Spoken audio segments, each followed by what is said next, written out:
मध्ये टीबीची बीसीजी ही लस कोणत्या रूटने कोणत्या मार्गाने दिली जाते याच्यावर प्रश्न पडला होता. मग आपल्या कामाचं काय किंवा बाकीच्या वॅक्सिन कशा दिल्या जातात हे आपल्याला बघावं लागेल. बरोबर. सगळ्यात पहिल्यांदा येते इंट्रामस्क्युलर.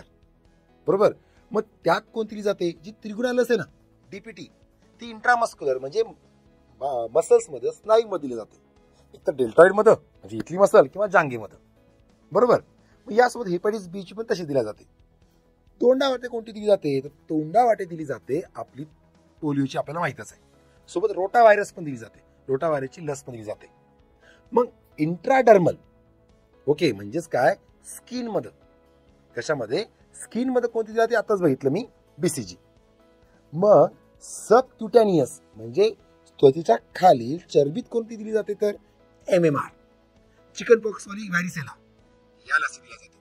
मग हे सोडून अजून काय काम असं आपलं, जेवढ्या लसी सांगितल्या या लसी कोणत्या आजाराविरुद्ध आहेत, त्यातल्या कोणत्या लसीमध्ये तो मारलेला जीव आहे का कुमकुवत केलेला आहे, कोणत्या प्रकारची इम्युनिटी देतात, हे आपल्याला माहित असायला हवं, कारण ते आपल्या कामाचं आहे.